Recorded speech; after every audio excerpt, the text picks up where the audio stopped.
Mm. Time is no meeting. That's it. Ask the Podcast Coach for March 9th, 2024. Let's get ready to podcast. There it is. It's that music that means it's Saturday morning. It's time for Ask the Podcast Coach, where you get your podcast questions answered live. I'm Dave Jackson from the School of Podcasting.com, and joining me right over there, it's not Jim Collison. He's on special assignment. If you guys haven't figured this out yet, Jim is a spy, and he always has these things, these secret missions. That is Mathew Passy from the, can we call it a new show? You got 4 episodes in, podcastingtech.com. It is still fairly new. That's accurate. Yeah. So how's it going, Mathew? It is going well. It is going well. It's always a good day when I get to talk to the amazing Dave Jackson, so I cannot complain. Well, that's the beautiful thing. There are a few people like David Hooper, Daniel J. Lewis, Ray Ortega, let's see, Mathew Passy is definitely on that list of people that if somebody goes, well, I need some advice, or somebody gave me some advice, if they go, well, Mathew Passy said it, I'm like, okay, that's true then. Not that other people lie. That is a good company to be. Yeah, but I'm just like, you're not selling hope for 3 easy payments, because there are many people that do that. You know, I'm not selling anything anymore. Well, that's it. And we're going to find out what it was like on the outside. Mathew was in podcasting, he took a little break, and now he's back. But we're going to find out what it was like on the outside. But before we do that, we have to do the morning coffee pour.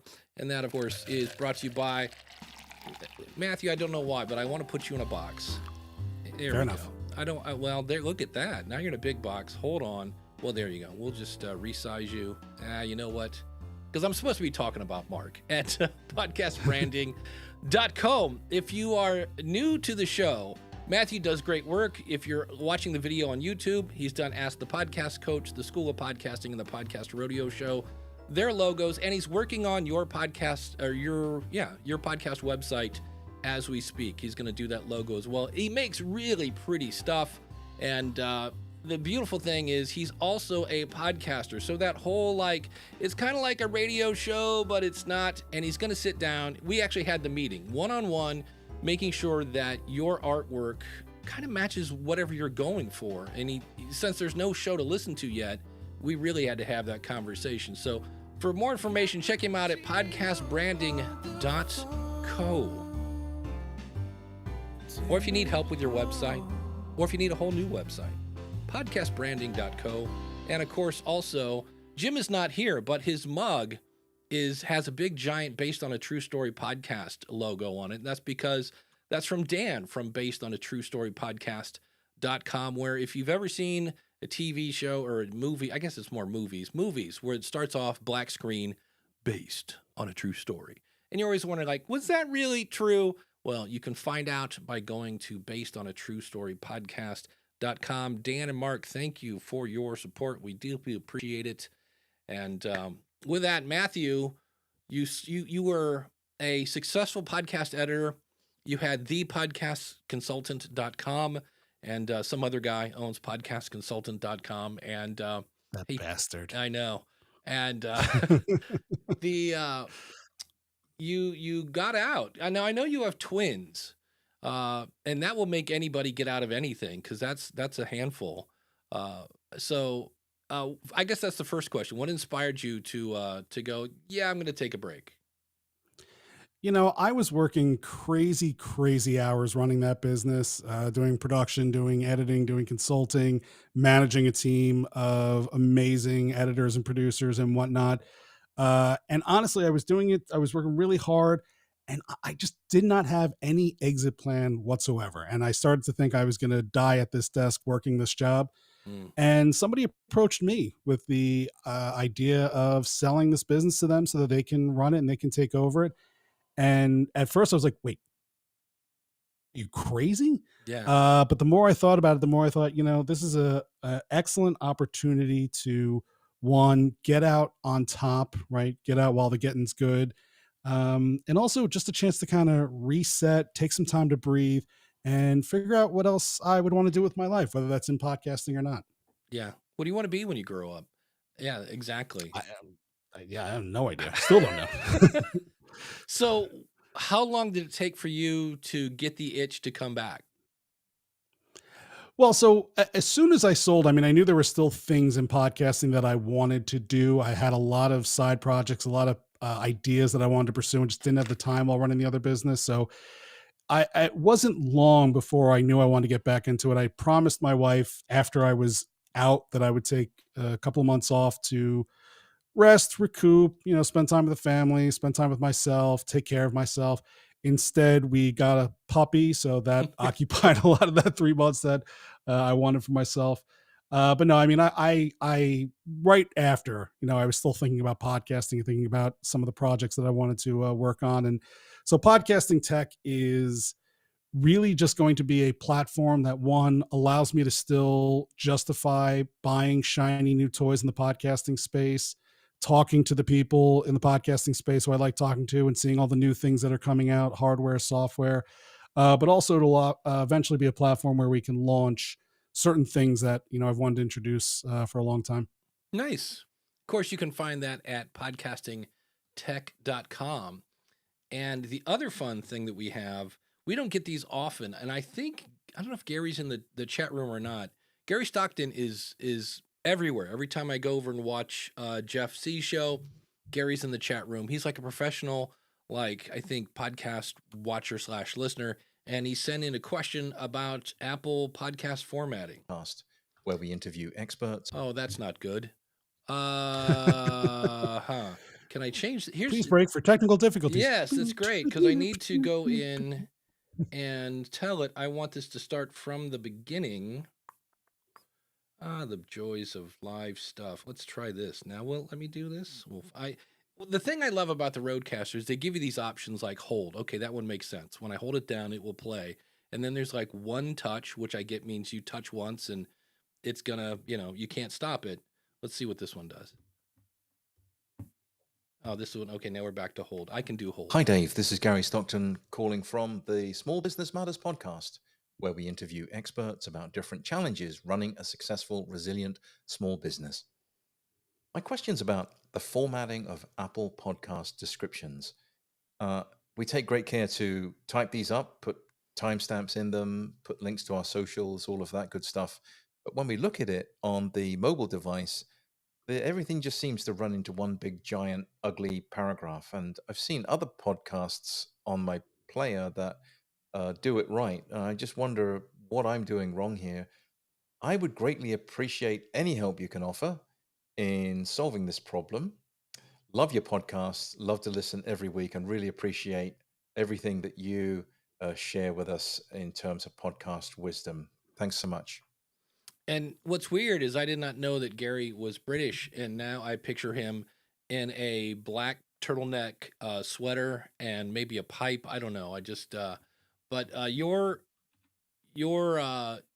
problem is not one that this is a thing. I will put a link in the show notes. There is an article on Pod News. The only thing I can kind of say is I don't know what the deal is. I know everybody's kind of has one giant paragraph. Matthew, do you know of any magic voodoo to make Apple? I know if you write it in Microsoft What was it? Word, It was a Small Business Matters podcast. Yeah. And in fact, Gary says his turtleneck is on today. Well, there you go. I think this will let me do it because I'm the moderator. Yeah, I put a link to the Pod News thing. James over at Pod News has an article that basically points out 19 different apps and 19 different ways your description can show up. I have found that if you write it, go ahead. Well, so one thing, so I just pulled up the Small Business Matters show on Pod News. This is what I do to kind of learn more about shows when I used to do audits. Yeah. And I noticed that the show is hosted on SoundCloud. Yeah, if I'm wrong about that, correct me. Yeah, I am wrong. It's Small Business Matters. Just Small Business Matters. Yeah, and then he has in parentheses Experian. Okay, so yeah, this is the same show. So from what I can tell, it looks like the show is hosted on SoundCloud. What I will tell you, and this is not, I do not work for any hosting company or whatnot. The SoundCloud hosting does not do any formatting whatsoever. So most of the other Oh, podcast players out there, they will they will allow you to do like a WYSIWYG editor, and so you can put in spacing, bullet points, paragraphs, right, all that good jazz. I don't think SoundCloud really allows that. If they do, it just doesn't get formatted correctly in the wh- RSS feed. If I what? am wrong and I'm not, it's the wrong player, then sorry. Yeah, he's Oh no, it looks like saying. they're Libsyn. Yeah, that's what he's saying. Small business matters. This is just for those, if you're in the podcasting space, this is how I cheat. I go over to Cast Feed Validator. I go find your RSS feed, and then I typed in small business. I need an S on that. And this is where you'll also find, so you can see there are two, and I'm not sure. Here, we'll find out. I'll open these. So it gives you your link to Apple. So this one, okay, we know he's not Tim. So this one. Now, if this is it, then I can come down here, and if I put my mouse over that, that's a Podomatic show. This is also where you Yeah, can no, go. he's a Libsyn customer. Okay. So, So I'm looking at it now. Actually, when I pulled it up on it looked fine, right? I saw a yeah. paragraph, I saw highlights broken out, I saw links that are working correctly. I'm not looking at it on my mobile device. I can't right now because I'm using that as my camera. But from what I could tell, you're doing everything okay, unless it's a recent change. Yeah. Second from the right, he says. Sorry. So, must be this one. Yeah. So, what's tricky about this is, again, I have found that. So, Gary, if this is you, um, the other thing you might Check want out to some do older episodes. is put your name in the author field, because right now it says business, which I get.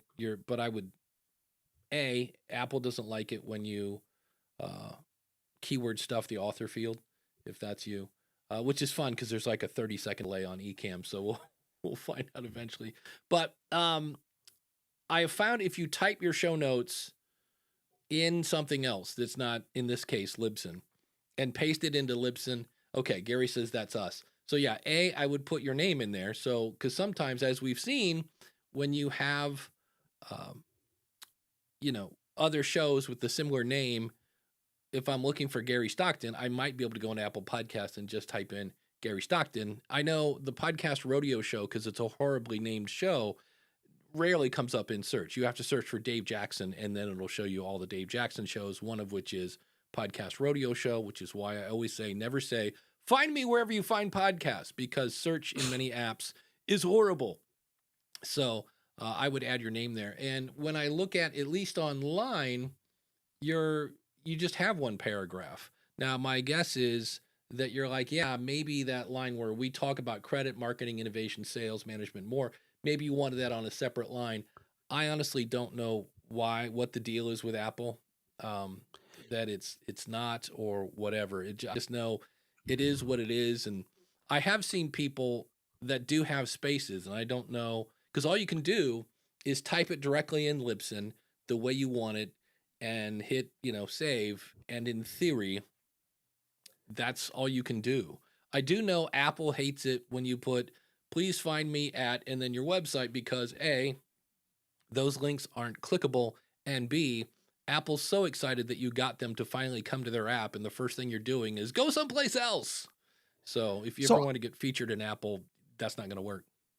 So I find that you can have clickable links in Apple. They don't show up Oh, typically on the like store page when you're looking online, right? If right. you're in the app, if you're in the show Yeah. notes, they should work correctly. But looking at some of these, some of them look okay, some of them don't.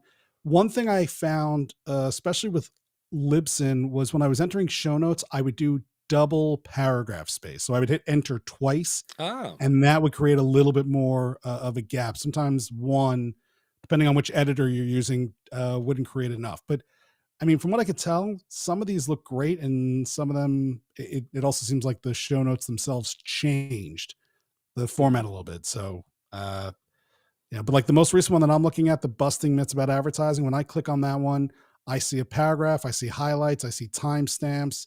On this particular URL, which again is the preview page from Apple's website, nothing is clickable, but I'm sure if I went into the actual podcasting app, it would be just fine. yeah. I'm looking at that which is Let me see if I can open interesting. up my podcast app. Yeah, I opened it up on my phone. I have not been on Apple Podcasts in a while. And when I look at this, yeah, it's one giant paragraph. So So so I would try yeah, that. Maybe interesting. the double entry. Maybe there's something somewhere that is removing paragraph marks. So if you put in 2, it skips 1 or something like that. That might be something to try. Yeah, it's interesting because now I'm seeing it within the podcast app on my desktop, and it has no formatting. So I'm totally flummoxed here. Yeah, he says it's when he works when he's on a mobile device, everything is one big text. And we're assuming you're talking about the show description or oh, I see, the episode description. Oh yeah. Episode description is what he's talking about here. Is you can see where it's just one big giant text. So I would maybe try the Mathew trick. That's its new name now, of double paragraph spaces. And the other thing, again, if you did that in Microsoft Word, that's the biggest offender, or Google Docs. What happens is when you copy and paste it behind the scenes, even though you don't see it, you can bring over some extra HTML chocolatey goodness that messes with your format. So something interesting that I just realized was, so I'm looking at the episode now on the podcast app here on my desktop. And like you said, it's just one big blurb. But when I hit the info, which should give you like the actual episode notes, it's coming up as blank. And so I wonder if you are putting your like everything into the notes field, into like the description field, and not the full summary field that has like all the formatting. And let me just bring this over because again, when I look at it over here, right, same episode, busting myths, I'm going to click right here. It looks fine.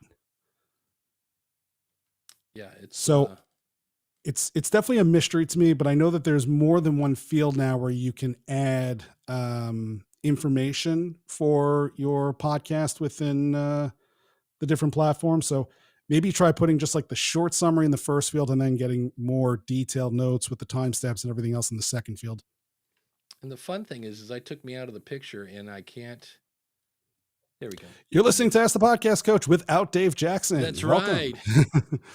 right. Yeah, so it is tricky, and the fun thing is you can get it just the way you want it, and then go into Spotify, because Spotify kind of just thumbs their nose at all kind of things that aren't Spotify, and it will look completely different, which isn't frustrating at all, or Overcast or things like that. And then Gary said, I just noticed that of all the author fields are all mostly blanks. Yikes. Yeah, I will spend some time in Libsyn and Apple analyzing it closely. Yeah, if you, like today, when I do this episode, it'll say author and it'll say Dave Jackson, comma, Mathew Passy. Because, if somebody goes looking for Mathew Passy, I want them to find the show. So if you have a cool, guest on, always put their name in the author field. Always put your name in the author field, both in the episode and in the show. Just, it's one of the few things that Apple searches. It searches the title of the show, the title of the episode, and the author field. And that's why for a while people were going, like I had Dave Jackson, podcast consultant, comma, podcast coach, comma, something, something, something. And people started getting kicked out because it was just like, Zig Ziglar, Pat Flynn, like they were just putting people's names in the author field just to trick people. And Apple wasn't too crazy about that. So Mathew Passy, potential interviews with Steve Jobs, Elon Musk, Right. Bill Gates, Mickey Mouse, things like that. Yeah. I did hear James Cridland say that some apps, not so much Apple, but some apps do search the description of the show. And so I was like, Yes. So that's where I always love that when it's like, join us every week where Dave and Mathew talk about such and such and other things such as, and then it's just a giant paragraph of keywords, SEO, website, traffic, more sales, blah. And it's like, and I'm like, okay, do you not know that, most apps don't search the description field, but some of them do apparently. And I was like, oh, well, all that keyword stuffing may not be to waste. So I know sometimes now the search will actually go through the description in certain spots, not all of them. Your description still matters. And I mean, I wonder if it's going to make a difference with all the transcripts, if that's going to pop into play. But I've had a few conversations lately on the show. And one of the things that's come up more than once is people saying they wish it was universal that podcast apps and the podcast search on the different directories would have keywords, or just like Right. a more defined search that, we're more accustomed to in, say, social media, Google, things like that. It's just a very basic search that drives people crazy. Yeah, it's search in, like I said earlier, search in the apps. That's why I always say it really is, it makes so much sense to put those links on your website. So I Hmm. love the fact, like Matthew, I think you're using Podpage for podcastingtech.com. I And is. so if you go to podcastingtech.com/follow, you've got a built-in page with all the apps that Matthew has put the links to. And so by doing that, A, you just heard me say his website again, podcastingtech.com, and B, you made it easy for your audience to figure out what app they want to listen to.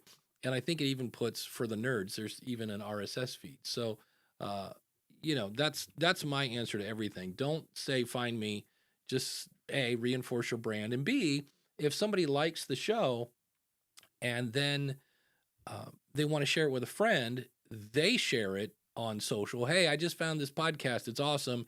Here's the link. You can follow the show. Okay, that's another link back to your website. That can boost your SEO. And so I'm like, there's really not a downside. And A, go into Apple and try to find me, or B, just go to my website. Here's the link and click on, subscribe or follow, depending on how much of an OG you are. Well, and I think it was one of the people, you said this really early on, but it's like, hey, go to Apple and find my show. Well, what if I'm talking to you on an Android? Well, you've just basically told Yeah. that person, screw you. I don't want you to listen to my show anyway. Yeah. But that's one of the things I absolutely loved about Podpage, was the fact that by default, it would put the the subscribe links on the main page and on each episode page of your show, so that if somebody did find an episode, they have the ability to immediately hit play and listen to it, subscribe to it, and then you can add your other call to actions, right? Your social media, your email list, whatever else you're putting in the show notes. But like, those are the two most important things you can ask somebody to do when they come to your website: is listen to my show and subscribe to one on the platform of your choosing. Yeah. So here's what Matthew's talking about. If you go to his website, Podcasting Tech, he's doing this on YouTube as well. So he's got the video there, and then there are your links to follow and subscribe. Just doesn't get much easier than that. And also, it is back in the day, kids, these things called malls. And there was always a guy in the food court handing out pieces of chicken, hoping you would go buy the sandwich. So that's why I always love having a player right there on the episode, where you don't have to, go search for it, because you can click play. And then he's like, hey, today we're talking with the guy from Trailergram. And you're like, what's a Trailergram? So you click play, you listen to it. You're like, wait a minute, I want to listen to this on my phone. You click on the button and you're like, oh, I use Spotify or whatever. And off to the races you are. You just now have a new subscriber. So it's fun. Speaking of that, can we switch gears? You interviewed the guy from Trailergram. And he seemed like a nice man. The thing that always makes me worried about all these services is we send them to a website with their player. And I did ask them, I go, is that a verified download or a verified listen? Because I had a person that gave me a demo, not Trailergram, for the record. I'm not talking about Trailergram. This was another service. And he basically kind of politely admitted that they download all the episodes behind the scenes. So when you go to that website, you get a download before anybody hit play. And do you know if Trailergram is doing something similar, or? So the way I understood it, based on the conversation, is so for those who don't know, Trailergram is this app where you upload a trailer for your show, you upload your show artwork and a description, and what they do is they embed your show into various articles across the web. One of the examples was an article from like People magazine or Time magazine, right? Like places where people are going to read other stuff. And if the keywords match the genre, the appear in the search. It's kind of like display ads, but for audio players, which is not really a thing in a lot of places. Right. So that initial trailer that you put in there, you are uploading to their server, and that play is drawing from their servers. Now they are tracking those plays for you, and they're charging you based on how many impressions and how many plays you're going to get and things like that. However, once you're there, there is the ability to follow the show, to subscribe to the show, and those plays, the subsequent plays from there, are pinging your hosting site. So they should be verified Yeah. listens, or, at least engagements. My one concern that I have, and admittedly, I don't think I pushed enough on this, or maybe I didn't think of it at the time, was I wish there was more of an option to direct people to my show, right? Like, instead of just saying, oh, I'm subscribed to it now through this Trailergram service, can I throw my Apple, Google, Spotify, whatever links up there as well, Right. and say, thank you, you've gotten me attention, now get people to where I want them to subscribe to and get the show normally. So that would say, like, my one hiccup with it. But no, your initial trailer is a download from them, and I asked them about that, and they said it's for technical reasons, it's the only way it would work. But then subsequent plays do go back to Your your media hosting host. stats. Yeah. Interesting. Yeah, that's I heard where they send push notifications and stuff like that. So what I'm looking into is, I'm like, that's an interesting idea. If I could, send people a text that says, hey, a new episode is out, and see if there's anything that'll tie in with an RSS feed. Cause there are a ton of, text kind of tools out there. And I just need to see if because that could be something you just set up yourself. Like, hey, if you want a push notification when a new episode comes out, go to such and such and enter your phone number, and it's kind of like building an email list, except you're building a text list. And I know there are tools that do that. So something to think about. We do have a question here from Daily Sports History. I recently updated my cover art. It's another Apple question. Yeah, Apple loves things to look pretty. And it has updated my host, and it updated everywhere but Apple Podcasts. Is there a trick to update Apple Podcast cover art? Yeah, there are a couple. One, make sure your podcast artwork meets their specs. So that means it has to be 1400 by 1400, all the way up to 3000 by 3000. And according to James Gridlin, it doesn't have to be under 500 kilobytes anymore. I still recommend you do that. Yeah, I'm like, let's keep it under 500K. And then make sure it's not like 1400 by 1401. Like, it has to be perfectly square. And then make sure it's a new file name. So if it was called podcastcoverart.jpg, and then the new one is called podcastcoverart.jpg, yeah, name it podcastcoverart2.jpg, and that will work. But most of the time, it's you hired some person from Fiverr to make the artwork, because they make podcast artwork, and then they gave you one that's 1250 by 1250. Well, that's too small to Apple doesn't recognize it as too small. Do you know of any other fun-filled tricks to do with artwork? Yeah. So if you do have a size issue, I always go to Canva. Canva has pre-made templates for podcast artwork. And so if you pop it into there, you'll definitely get the correct, 1400 by 1400. And then I download a JPEG mediums, like 80%. That usually makes sure it gets under that 500 kilobytes. The other thing, two other things I found is, one, go to your Podcast Connect account, refresh your feed. Sometimes that will kind of push it along. Some people want it to be changed right away, and it might take a day or two. Other thing I have found, and supposedly this has changed, but not everybody updates their operating system and whatnot. If you subscribe to the show previously, when it was the old artwork, and you haven't downloaded a new episode, or you haven't really engaged in your own show there, it might not update. It's like almost like a caching issue. And so try unfollowing your show, removing it, and then refollowing it, and you'll probably see the new artwork. Yeah, I've seen that happen before, where just for whatever reason, and you can look at somebody's feed and everything's perfect, and on their phone it's not. And then it's kind of like a reboot. Go into Apple, unsubscribe, delete the show, and then go back, search for it, find it, put it back, and it's all, roses. So it's always fun. Yeah, that used to drive clients crazy, especially artwork, but also if they had a mistake in say like a title or a Mm, description, they wanted that changed right away. And it's like, I just updated, it hasn't changed. It's like, have you re-downloaded the show? No, it should update. Like, no, you mm. downloaded the file. Like it's not just automatically. You have to delete that file and re-download it to get the new version of Yes, I always tell people, congratulations, you have the collector's edition that has the 10 seconds of silence because it. track 3 was muted. That's always fun. Another NFT that thing, son. That's it. Here's a fun one. I have another podcast set up by someone else. Well, right there, that is, yeah, don't do that. I tried to look it up at Cast Validation and it doesn't show up at all. I know she set it up on Podbean and it's not, Podbean isn't bad. It's just not my favorite. And it's not listed on Apple yet. So number one, never, ever, ever. And by this, I mean ever. Matthew, when you were, watch Matthew go, I did this all the time. When you had people on Apple, did you set them up or did you walk them through setting it up themselves?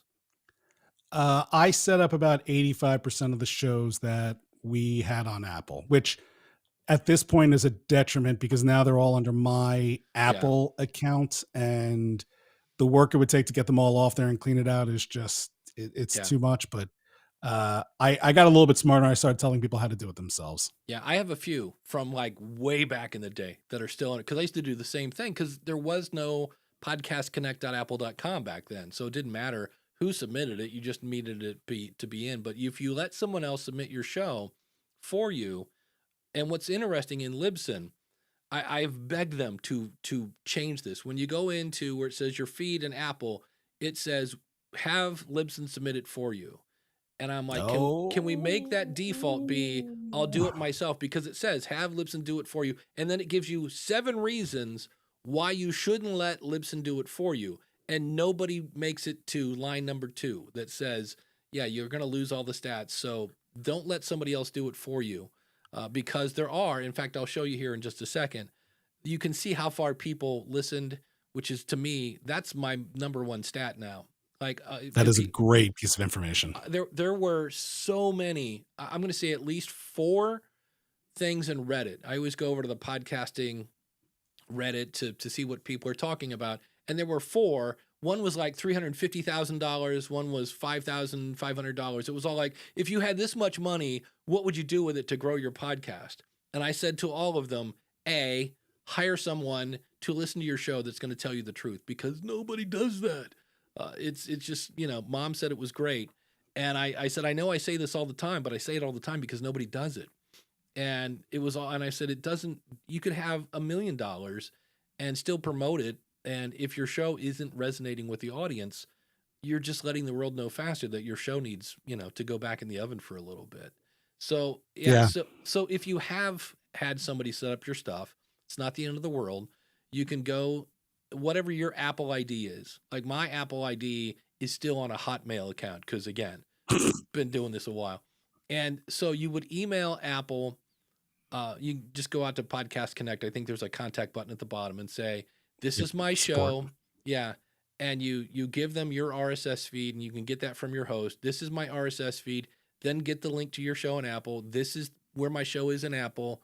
I want to move this to my Apple ID. Now at that point, they're going to give you some gibberish code, like a bunch of numbers or whatever. And they're going to like, hey, put this in your copyright field. Now, what this does, the only person that could do that is the person that owns the show. So you would log into the media host.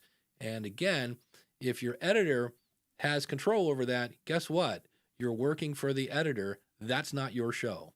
And if for some reason, now I get it why the editor did it, because if you don't pay your bill, guess what? I'm going to shut it down. But you need to find an editor that you can trust and vice versa, and always pay your bill. That would be helpful. But go ahead. You want to, I can tell you. Well, no, I mean, I agree with everything that you're saying here. And yeah, the support thing is, it takes a little bit of time, but it's worth it. Apple changed it a couple of years ago where you can actually add people Oh, that's to a true. show, which I thought was great, right? I could say, oh, look, it's in my account, but here you've got access, right? You can look at your stats. That's all well and good. The problem I find now is that when I go to submit a new show, it says, do you want to include, all these other people on your show? And it lists every single person I've ever given access to any show on my account. And now I have to sit there and X out every person because it's not a show for everyone. It's like show A's producer does not need access to shows B through Z. And I Right. find that little piece of UX super annoying. There you go. See, I totally forgot about that. This is why you bring a Mathew Passy on to go, oh yeah. So it's one of those things. If you especially, here's the thing that happened straight up around 2020. You might remember this little thing called COVID, and What? we had a very popular editor just straight up die, and so when your show is under his credit card and it's under his Apple ID, things get really messy because you're like, oh, okay, sure, I'll be happy to give you your login. Just verify the last 4 digits of the credit card. And they're like, it's not my credit card. And then you're like, hey, guess what? It's not your podcast. So that required getting on the phone with people in some cases because they're like, yeah, I used Earl or Steve or whatever his name was, and he died. And we're like, yeah, oh, and then all of a sudden we're like, oh, which kind of made it easy because we could go in and see all of the shows under his Libsyn account. And then we're like, hey, you probably heard that, Bjergen, is gone on to that big editing bay in the sky. So that's why I was trying. Go ahead. Yeah. No, I mean, that was why we never, ever controlled people's hosting account. They set up their hosting account and then either gave us their credentials or added us depending on the platform. It was great when Libsyn had that feature where you could add editors. So, right, somebody would pay for their account. If they forgot to pay the bill, like it's not on me. You're like, hey, where did my show go? Like, I don't know. Oh, my credit card expired. All right, well, not my fault. So yeah, it's one thing to put it on your Apple Podcast Connect account. It's another thing to pay for their hosting. That I do not recommend. Yeah, DR said, so if I produce someone's show, I shouldn't go to my client's Apple Podcast Connect account. No, you should. Now, they have to share their login name and password, and they may not be hip to that because you could go in and buy all sorts of Apple movies and things. But 1Password is great for this stuff. Exactly. 1Password. I moved from LastPass because, they kept getting hacked. Not really something you want in that. And what I love is when I go to a site, because they imported all my stuff from LastPass. And when I go to a site that still has the password from LastPass, they're like, hey, like, it's up to you. But if I was you, I would change the password on this one because it's probably been hacked. And so it's like, oh, so I love it. Yeah, just a little bit. So supportthisShow.com/1password will get you to my affiliate link. What I wanted to, since we're talking so much about Apple, this is Apple Podcast Connect. And you can see here's one of the shows from the OG days. But let's, just for giggles, this will be fun. I'll go into your podcast consultant. So it shows your feed. It shows it's published. The one thing I want to point out here is since we're talking about subscriptions, you need to do this. If you go to availability, you'll see where, hey, please put it in all the countries, make this available for distribution, and then transcripts. So option A, only display the Apple transcripts, which the good news is if I don't do anything, I have transcripts in Apple. I love that they did an or statement here, or I could do this. Display transcripts I provide. So in Libsyn now, there is a place on the right-hand side where you can upload an SRT or a VTT. So it'll display that one. But what if you're like, I don't even know how to make an SRT file? Then if you don't put something there, it'll use Apple. So it's either or, and then you have to click on the save button. And since we got the video up, if I go up to analytics, I can pick a show, and I'm going to cheat and pick this one because my stats will look great because they're all 9 minutes long. Here you can see 88% of the people are following me. And if I go into episodes, this is the stat I want, 97, 88, 90. And these should be really high because all these shows are like 4 minutes long. So if I can't click on an individual episode that doesn't go up to 100%. Where's a 121? You got to love that. Here, let's go to the School of Podcasting. Let's go back to analytics because some of these I laid an egg when it came to, come on, be my friend. Here we go. Because there's that amazing visual that shows the drop off. Oh yeah. Well, the beautiful thing I love about this. So here's one, 76% on my last one. podcast saturation is your play. I was basically adding. So here, first of all, you're always going to get a big drop off at the beginning because that's people who have heard your intro. This one, not so much as other ones. Let me go back because you can always see. I'll just pick a random one. This one had a 68%. That's not great, but probably maybe here there's a little bit of a dip. And what I love about Apple is I can click on this. Now you're not going to be able to hear this. Nations.com is No, maybe Oh, I this hear it. one. Do you? Okay. but the Usually, oh, this is the Jeff interview. Yeah. Usually I can see where my, let's see. Yeah, this one. See right here in the middle? If I click on that, I would almost guarantee you that is an ad. An audience Yeah. ends up being is trying to build a bunch. Maybe not, but you can see these little dips. And that's Apple, of course, shocking, very pretty, but that's one of the bonuses. And you can go in and see, and it's weird because sometimes you'll see a show that, got a 68% consumption rate, and you're like, oh, well, that's because it was a little longer. And then you'll see another one that was even longer than that one that got like an 87%. So there is no, at least that I've seen, a super like, oh, this equals too long, this equals whatever. A lot of it's just the content. The episode I'm doing Monday is all about what podcasters might want to think about when it comes to their taxes, because it's March. We got taxes coming up in April, and that's great. Ooh. Yeah, but that's probably not going to apply to people in, Germany or Australia or things like that. It might be, but I'm not sure. So I could see where, Or in May. yeah, or in May. Yeah. And so that's one of those where at the beginning of the show, because I never want to waste my audience's time, I'm going to say today we're going to be talking about taxes, and I'm in America.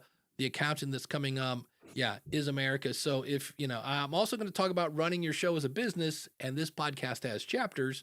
So if you'd like to skip to the how do I run my podcast as a business kind of thing, skip to that chapter. But, the American taxes thing, speaking of that, there's the man, the only, business taxes are due on March 15th, he says. Oh, that's spooky. Well, so right, your quarterly taxes. So Yeah. if you are a business, you should be paying every 3 months Yeah. instead of just the whole yearly thing. Somebody had Randy Black in the comments said, Podcast Connect requires 2FA to log in. That is true. That is super annoying. You should be like on the phone with, or, in contact with the person if you're going to log into their account while you're doing it. However, if that is too onerous, then go ahead, submit it under your account, and then add that person as a manager or something like that. And you can do that. There's a way to do it where it's not just you add their show to your account, but they can like add you as a manager of their account. So when I go to Podcast Connect, sometimes now I have like several different Podcast Connect accounts I can get into. And so if you could do it that way, that's a little bit better, almost like a YouTube channel manager or, something like that. This way they have the full control. You're just going in there and helping them out as opposed to the other way around. Awesome. Craig has, behind the scenes, the chat room occasionally goes crazy, and Craig just had a great question, and I had it, and I hit the wrong button. He was asking about, doggone it, can I search for Craig? Come on, Ecamm. Nope, I can only see my display, but he was asking about what are your thoughts on programmatic ads for a mid-roll? And this is public knowledge. If you go to advertisecast.com, somewhere on that site, there's a calculator. So I said I had 1,000 downloads and I wanted one ad. So that way you could get the, CPM, cost per 1,000 downloads price. And the highest one I saw was $4 for a programmatic ad, which is 0.004 cents per download. Now, there are those that say, well, that's better than a poke in the eye, and it is. And there are other people that like, wait, that means I'm going to make $1.27 per episode. If I times that by 4, you might have just paid for your hosting, depending on what it is. It's really up to you. I would ask them about what kind of filters they have for, like, I don't want, like, if it's Pastor Bob's, Sunday morning Bible time, I may not want Jack Daniels commercials. I know Spotify had the lovely thing where they were putting some sort of whiskey ads on podcasts about sobriety, which, thanks for triggering me. That's always fun. What are your thoughts on programmatic ads, Matthew? Do you like them, hate them on a scale from 1 to 10? Like, what's your thoughts?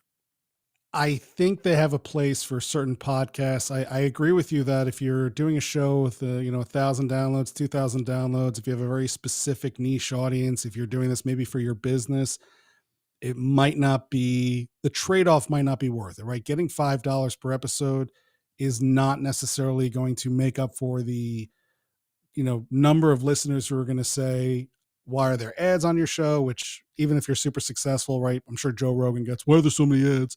But I don't think it's worth it.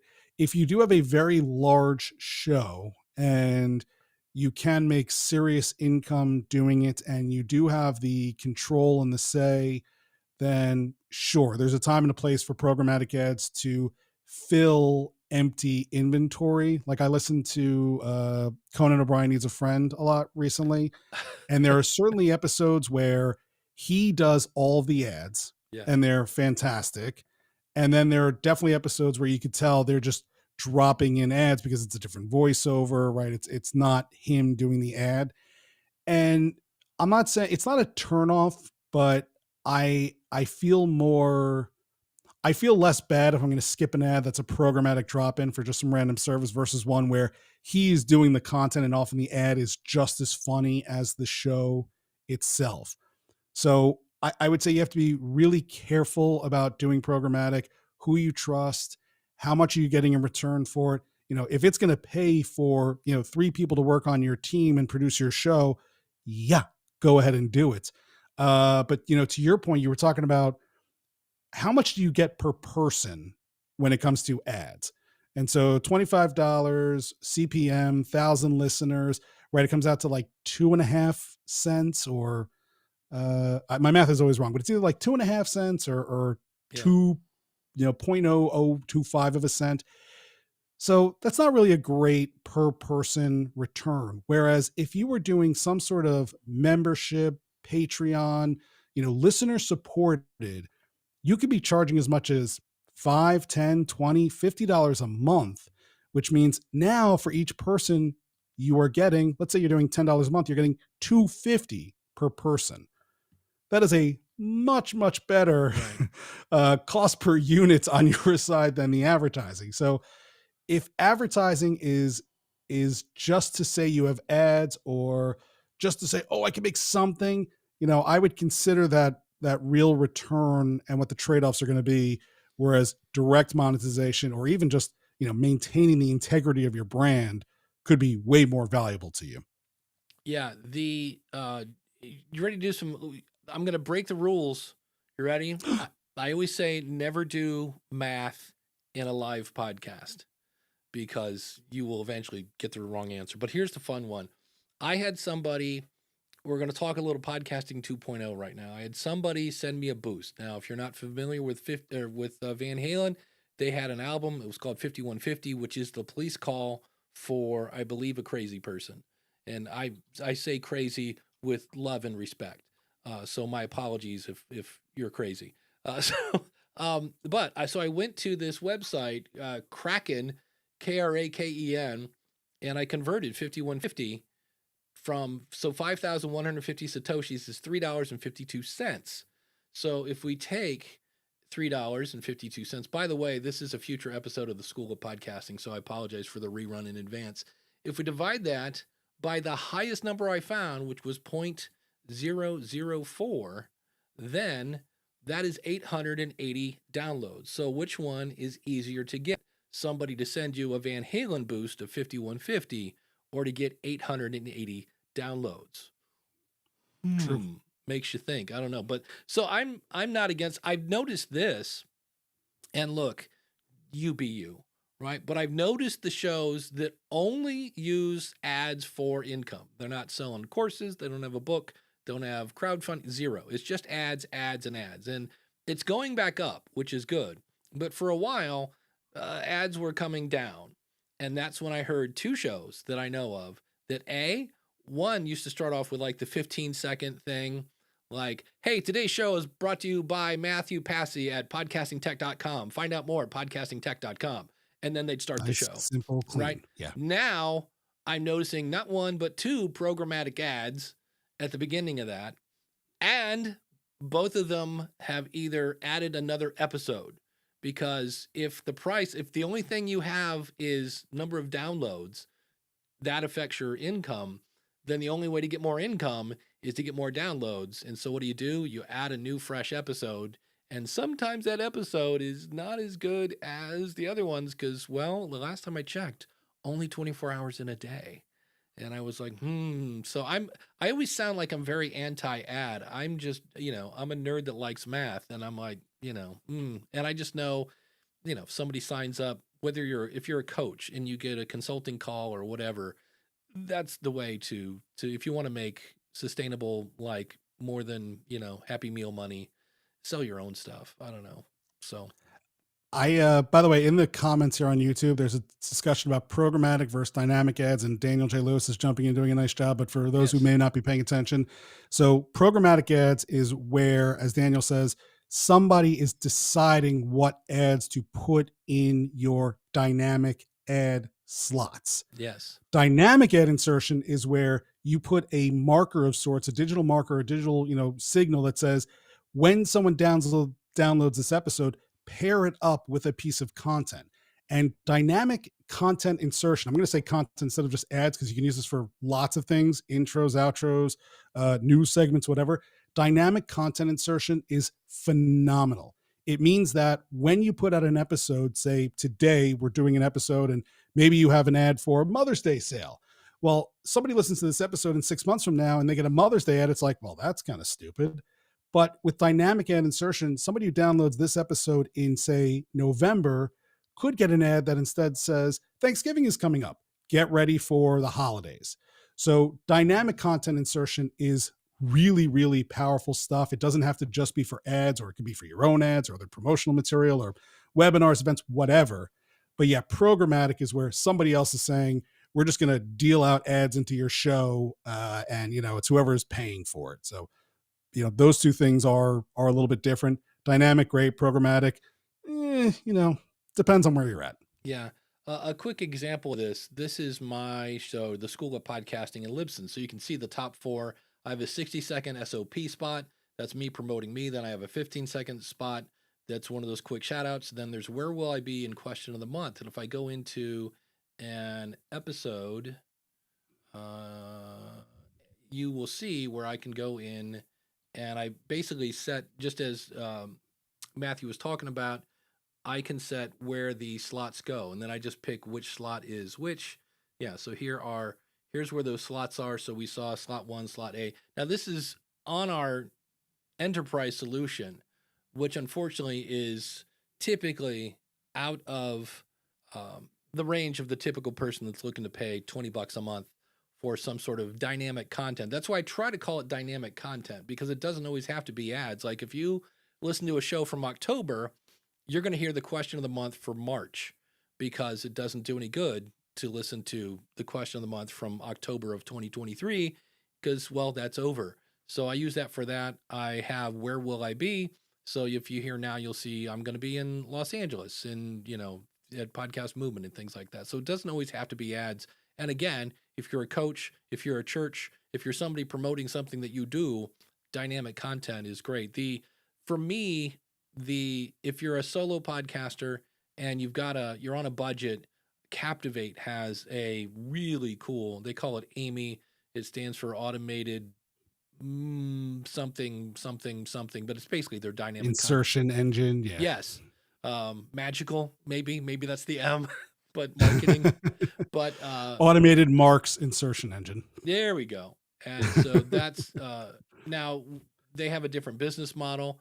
So if you get super popular over there, your bill goes up. But on the other hand, if you get super popular, you should be able to monetize that and pay for the added expense. So I'm glad you said it. I was going to say that, but I didn't want to. No, I don't want to bring up the competitor on your show. Well, here's my thought on that. is because people are like, oh, you're just a Libsyn shill, and you're that's going to be really obvious soon because I'm going to reach out to him. Oh, dude, the guy from Buzzsprout. He's really tall. He has red hair and a mustache. Mm-hmm. Travis? Oh, No, the other one. Mm. Somebody will get me in the chat room. Anyway, they just came out with an app where you can, it's basically for those who just can't check their stats enough.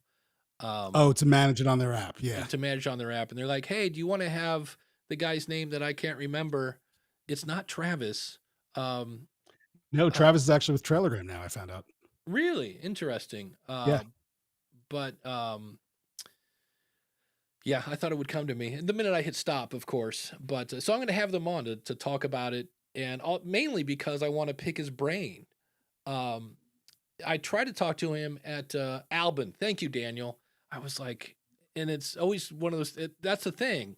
I have to catch myself because I almost always call him Alvin, and it's not Alvin. That's a chipmunk. This is Albin, and he's the marketing guy over at Buzzsprout. And I thought about that. I'm like, oh, people are going to think it's weird that the guy that works at Libsyn is having Buzzsprout. I'm like, you know what? He's a marketing guy. He's been around in podcasting. And if anybody ever accuses me of being just a Libsyn shill, I'm always like this. I'll give you an example. I try not to tell people what to think. I give them the facts and let them decide. And I have a member of the School of Podcasting right now is very upset with me because he does a show, and I'm just going to call it, he doesn't care. Take Control of Your Liberty. TakeControlOfYourLiberty.com.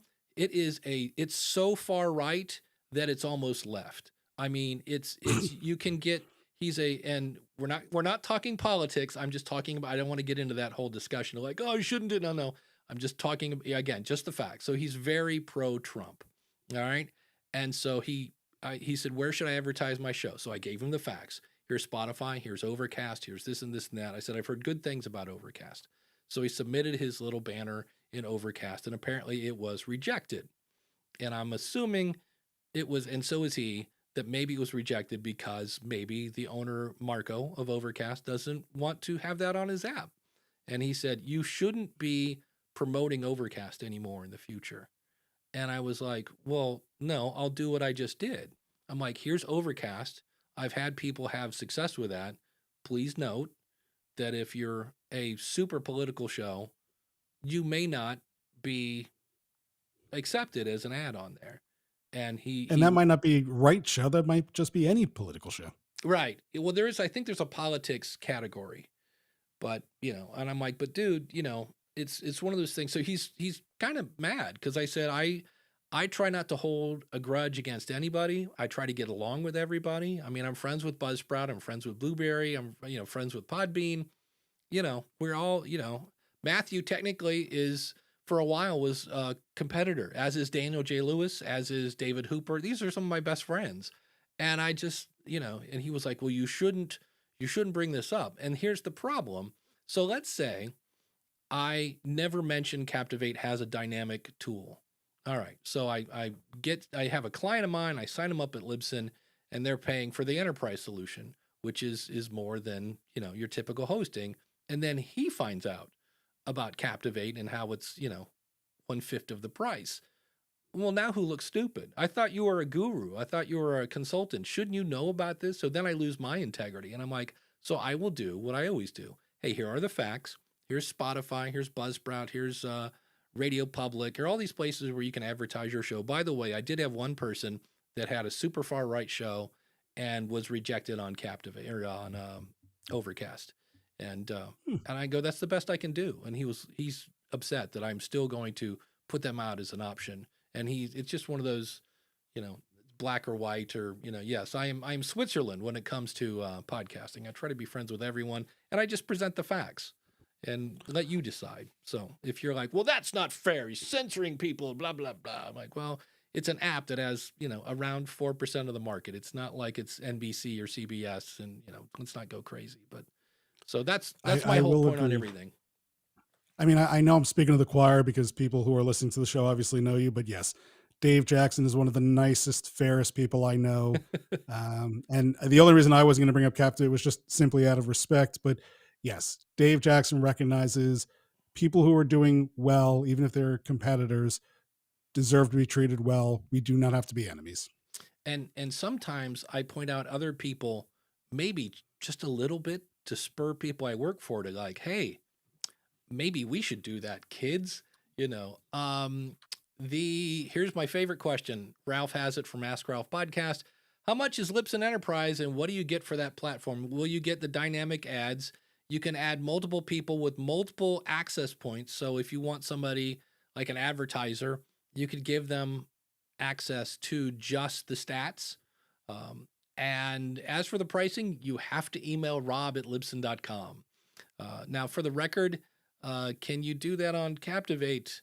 And the answer is, yeah, you can. And so the only thing I think, and Matthew, maybe you can, I don't dig that deep into Captivate stuff. I just have it promote my stuff.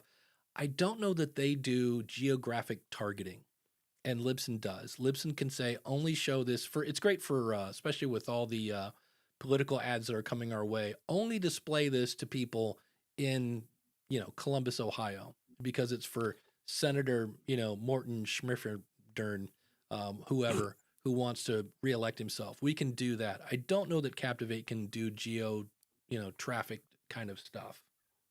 That is correct. I have not seen geo targeting on Captivate. The other thing you do not get from Captivate that you will get from other dynamic content platforms, Libsyn, Megaphone, whatever, they do not sell your time for you. So you are responsible. Yeah. You are the only one who can do the legwork of finding advertisers, finding people who are willing to pay you for that spot. Now, back to what Dave was saying about the business model. I have seen the pricing for Libsyn. I have seen the pricing for Captivate. It really is an enterprise solution. That's all I will say.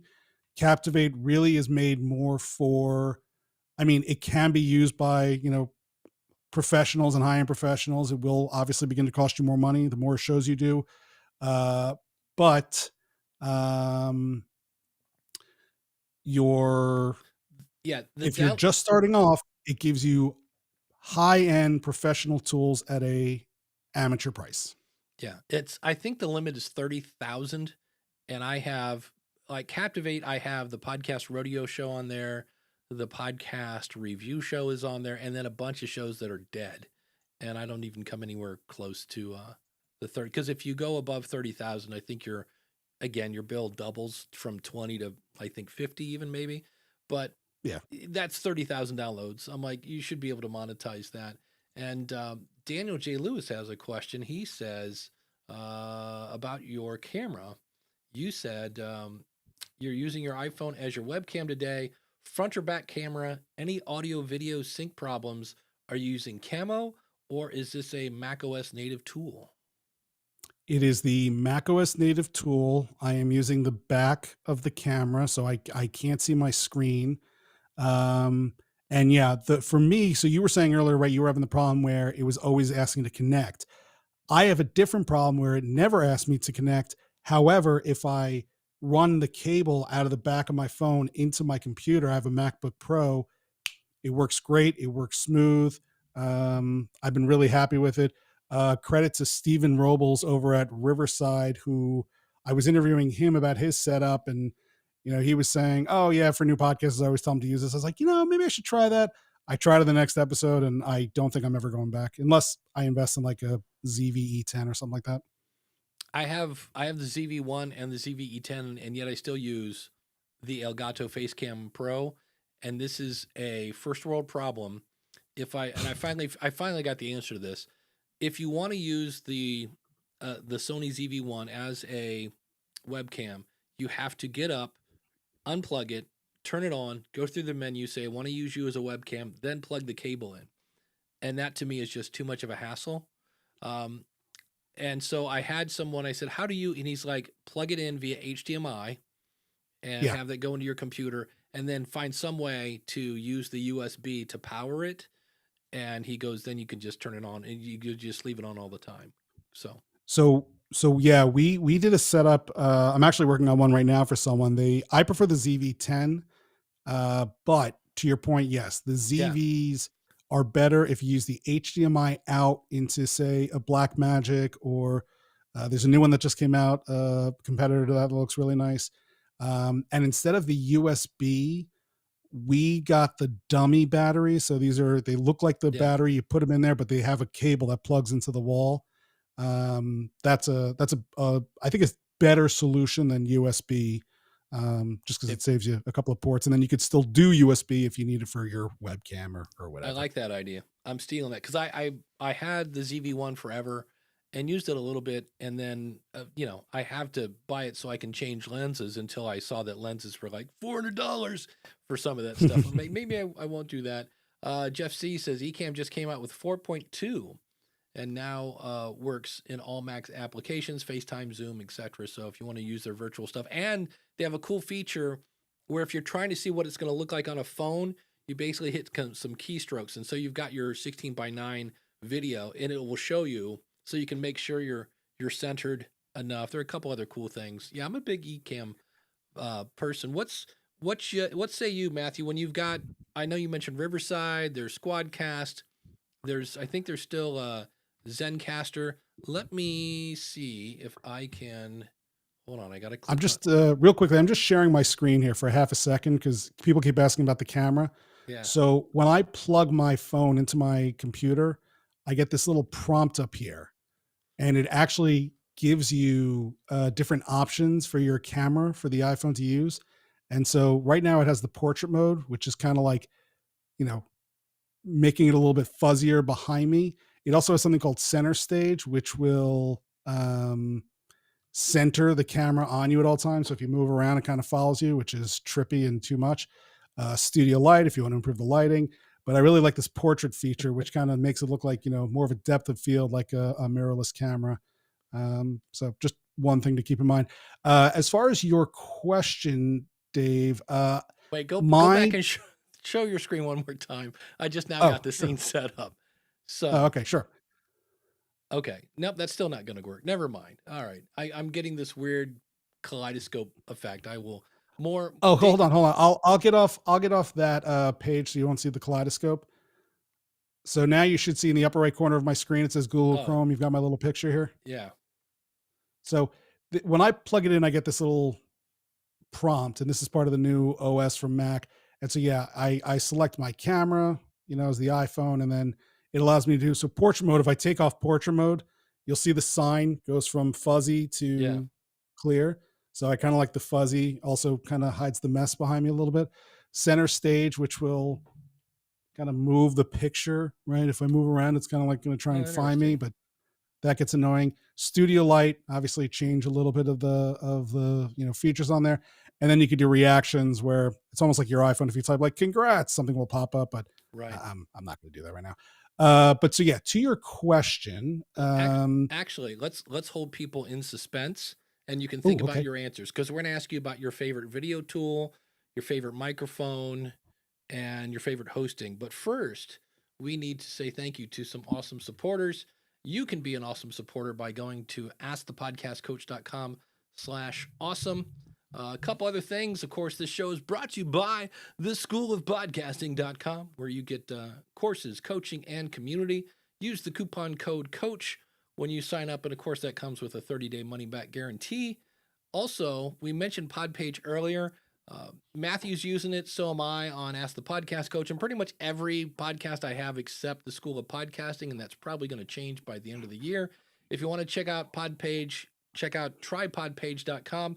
If you want to learn Podpage, check out learnpodpage.com. And we mentioned there's a new version of Ecamm out. If you want to check it out, askthepodcastcoach.com/Ecamm. And, if you're like, hey, Matthew is cool, but he's, I miss my Jim Collison. You can go over to theaverageguy.tv and check out Home Gadget Geeks.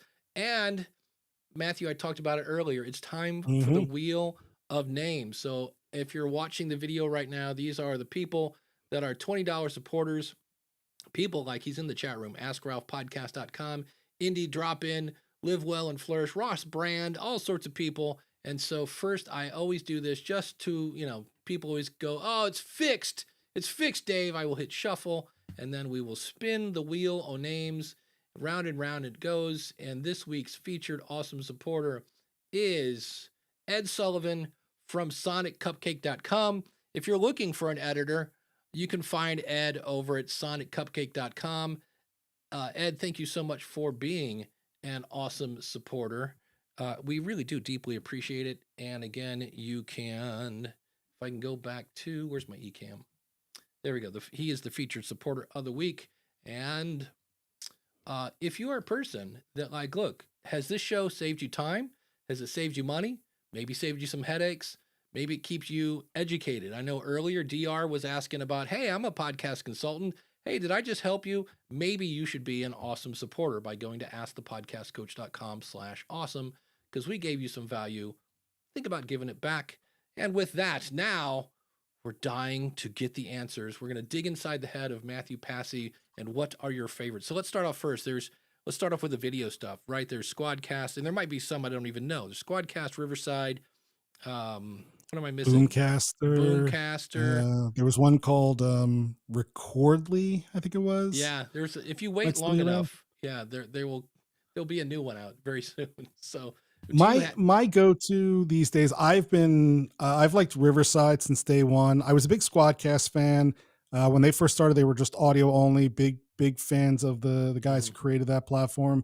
But when Riverside was the first one that did video, and I was quick to jump on that one so we could offer video editing services. What I've liked about Riverside lately is they have added so many amazing post-production features. It's basically like Descript now, where you can edit your show inside Riverside. You could do clip generation from Riverside, just a lot of cool stuff where basically, other than hosting, you can almost run your entire show out of that platform. Wow. So I've always been a big fan of them. What I will say, though, is when we were talking about remote recording platforms with clients, we had lots of clients who would struggle with Riverside, but Squadcast was no problem. We had others who struggle with Squadcast, but Riverside was no problem. So go ahead, find the one that works best for you and just use that. But I do really like Riverside and the folks over there too. And do you have a favorite microphone? I currently use an Electro Voice RE20. This microphone was gifted to me when I left the Wall Street Journal. Our engineer thought that the company was probably going to, throw them out, or they were going to get lost in the closet. So I'm very fortunate with this microphone.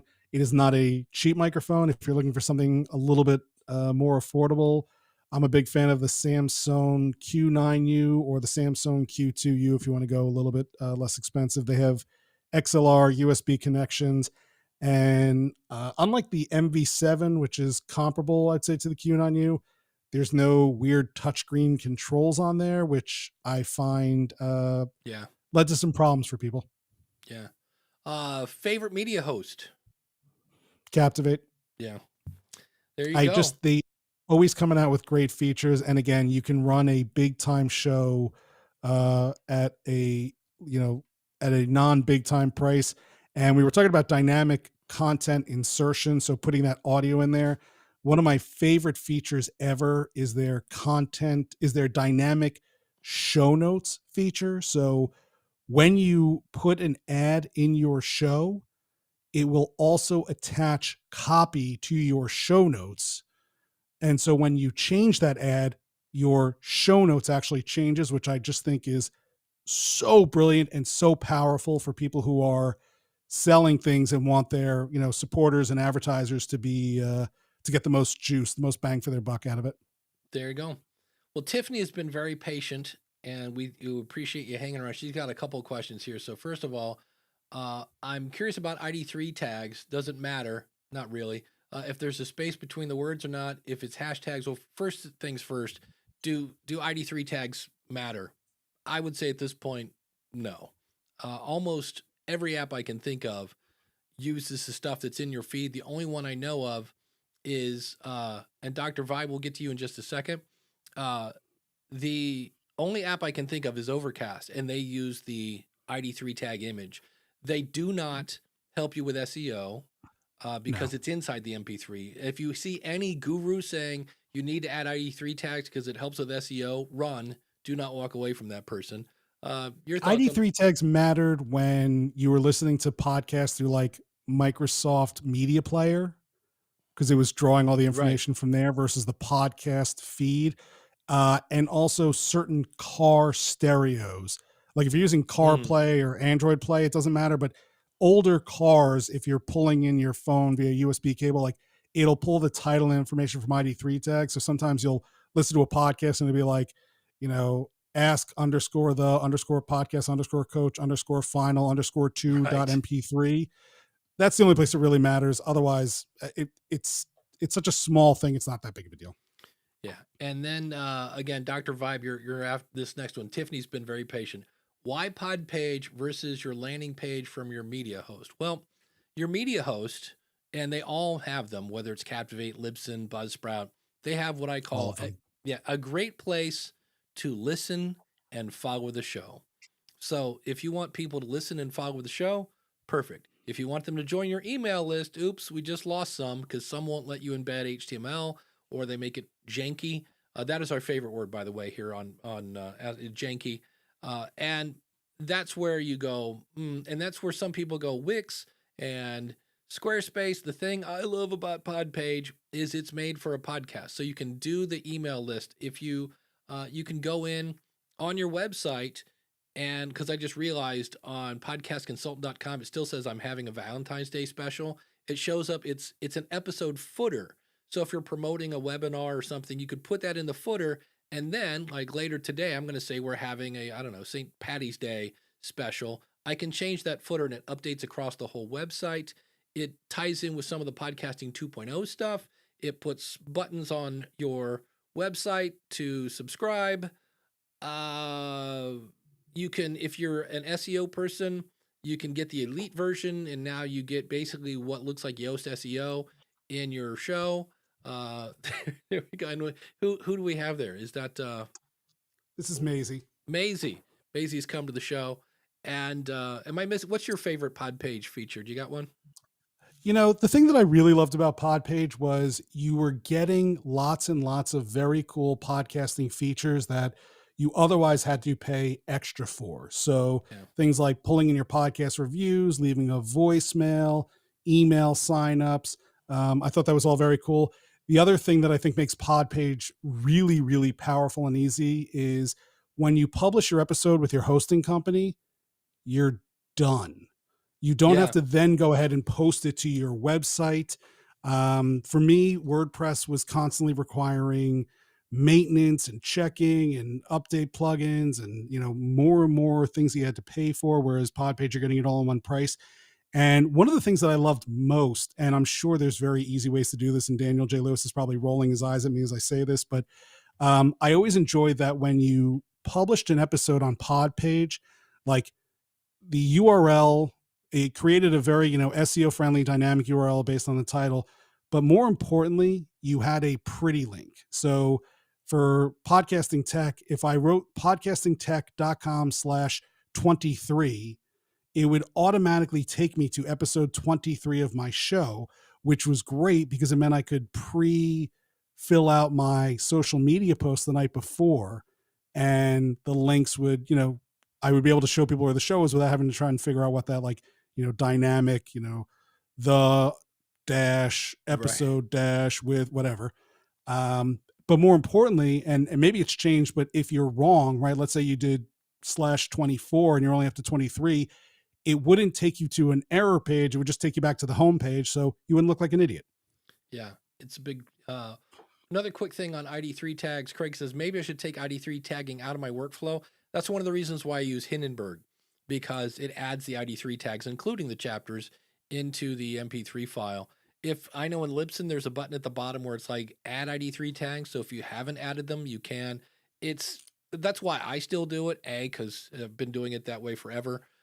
And it takes, I used to use, I think it was ID3, I forget the software I use. It takes like 10 seconds to add your ID3 tag. So I still do it just for that, 0.002% app from 2011 that is still using ID3 tags, but it just realized it's not really gonna do much for you. But we do have a third person popping in here in theory. I pressed the button. Does Dave get to? Okay, so we've got, and now I've got to drag everybody over. All right, so Matthew is guest one, and Dr. Vibe is coming in How are you, my friend? Outstanding. How are you doing, Dave? Good. What can we help you with? And a pleasure to meet you, Matthew.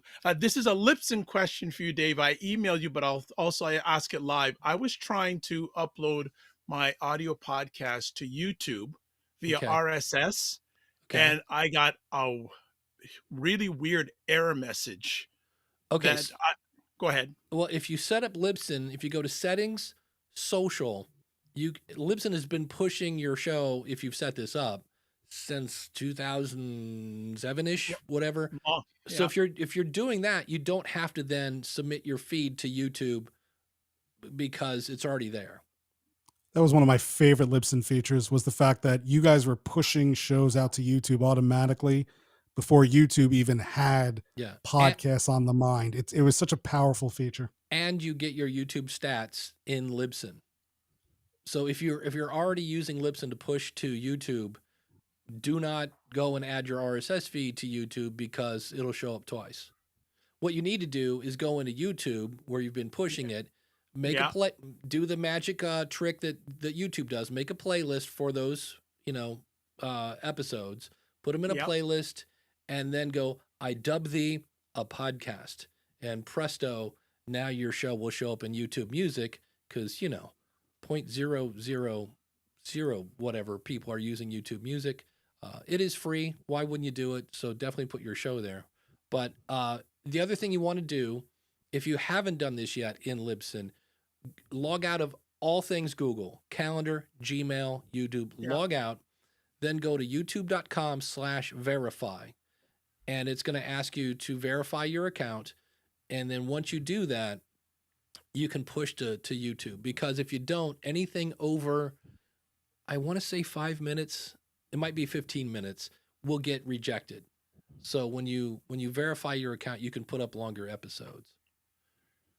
Okay. Well, I hope I got all that. I'll have to probably watch the replay, but I also sent you an email with the attachments with the error message that I got. And you sent that to me or support? Yes, to you. Do not send support questions to Dave. Here's why. Okay. We got a team of about 7 or 8 people, and when you submit it to support@libsyn.com, you have a much better chance of getting that asked quicker because during 8 to 5, Dave doesn't really check email because he's got this thing called Libsyn doing.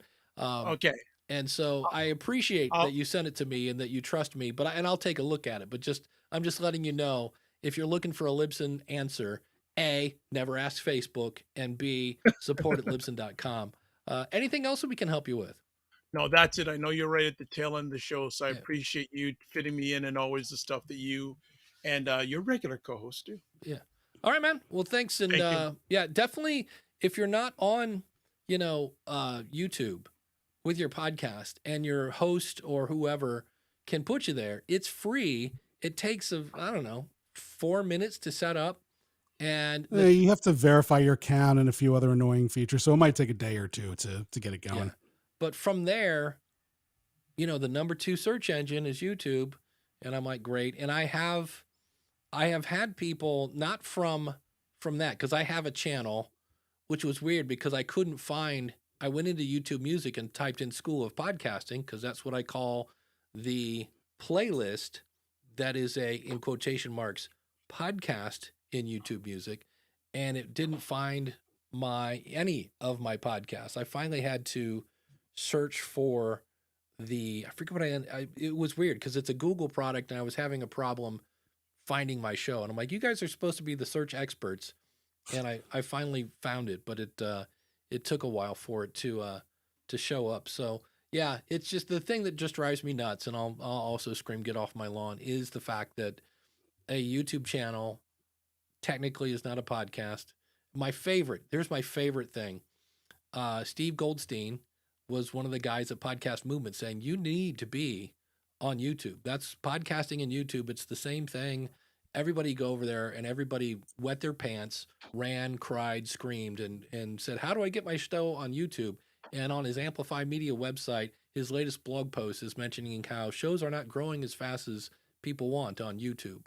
And I was like, but everybody was supposed to be on YouTube. So I thought that was kind of fun. The last thing as we wrap up the door, congratulations to the one and only Rich Graham, I last week I was doing a test with Gleam, and Gleam is this tool for running contests.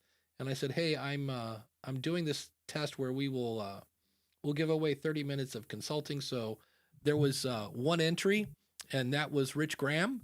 So Rich, congratulations. I did still go through the thing where it said pick a random winner, and out of the pool of one, Rich won. So, and I would play the David Lee Roth sound effect, but when you add so many sound effects to your Rodecaster, I could play the air horn, I guess. There we go. There we go. Congratulations, Rich. I will be emailing you a link for that. Can you screen share on where that prompt field is in Libsyn? Navigation wide. Where is that in Libsyn? What do you, the ID3 tag thingy? Very bottom of the screen. When you go into an episode, it is, at the very, very bottom of a screen. I'll screenshot here in a second. So if I go to new, hold on. It's a old school Libsyn. It used to be under add destinations. Yeah, I guess my question, DR, is that for ID3 tags or for YouTube? So here I'm in an episode. So there's where you add your media. There's your author. There's your this and that. And also here, episode artwork, wide episode artwork if you are sending to YouTube. Here's your transcript thingy. And then down here, update ID3 tags. Very bottom. That's another feature I always loved about Libsyn was that update ID3 tags, because when it mattered, it was nice that you didn't have to do it twice. You could just check that button and it worked. And then the other thing, while I'm sharing my screen, in Libsyn now, after it's published, it used to take you to a screen where you had quick links. And now when you publish, you have this embed button in the upper left-hand corner. And you've got your get the embed player, share on social, download the file, or quick links, which looks a lot like the old screen that you had. So it's just under a little drop down just to keep this screen a little simpler here. So that is that. But thanks for the question. Matthew, again, what's coming up on podcastingtech.com? So we do two different types of episodes. One are company spotlight. So we talk to folks who are providing services and interesting things to help podcasters. And if you know of anybody, please send them my way. The other thing we're doing is like the crib style tours of people's studio, talking about what their tech stack is, talking about what their studio looks like. We're obviously not going in person yet with a big crew, but if you have a sweet setup and you want to show it off or talk about it, and we'll obviously promote your show while we're doing it, happy to have you come on. Coming up shortly, Nate from the Sobriety Diaries and his co-host, Podcast Unplugged, I think it's called, Brooke, they're coming on in a couple of weeks with their studio tours. We have Charlie Burney from Podcast Village down in DC, talking about his incredible studios, not just his personal ones, but public studios that are available for folks to use. Nice. And Kendall from Riverside will be on talking about their platform and all of the cool new features that they've been introducing lately. So stay tuned for those. Yeah, I need to go. We talked about this earlier. I need to go back and check out Riverside. How after a while you're like, I wasn't really a fan of this or that. And I'm like, you kind of need to go back every now and then and recheck. Just to answer DR's question here, the YouTube thing she was looking for is under settings and then under social. And you'll see where there's SoundCloud, Twitter, yeah, LinkedIn, and then YouTube, and you can have more than one if you want. So it's under settings and then social for that. On the School of Podcasting, this week, I already mentioned it, Ralph from AskRalphPodcast.com. We're going to be talking taxes, but I'm also going to be talking about some things I did with the School of Podcasting that made it more profitable. And how to keep it simple. We're going to have tools to, if you want to run your business, there are other things besides QuickBooks and things like that. So it's kind of a monetization somewhat focused, but also like Ralph talked about the fact that, he's a member of the School of Podcasting and he's giving me money every month and that's tax deductible. And I was like, well, there you go. If you needed a reason to join the School of Podcasting, it'll help you on your taxes and grow your show. So why not? So that's coming up on the schoolofpodcasting.com. Thanks to Mark again at podcastbranding.co and Dan on based on a true story podcast.com. And we will be here next week. As far as I know, Jim will be back next week unless he was killed on his spy mission. You know, it is dangerous for him, but he should be back. And Mathew, again, podcastingtech.com. Thanks for coming on the show, buddy. It was my pleasure. Good to see you. Good to chat with everybody. And, can't wait to talk again soon. Yeah, and, say goodbye, Maisie. Yeah, it's funny because from this angle, it's looking like she's, getting ready to lean into the mic and, issue her famous, catchphrase or something like that. So yeah, start barking. That's it. If you haven't already, please like, subscribe, and ring the bell if you're watching this on YouTube.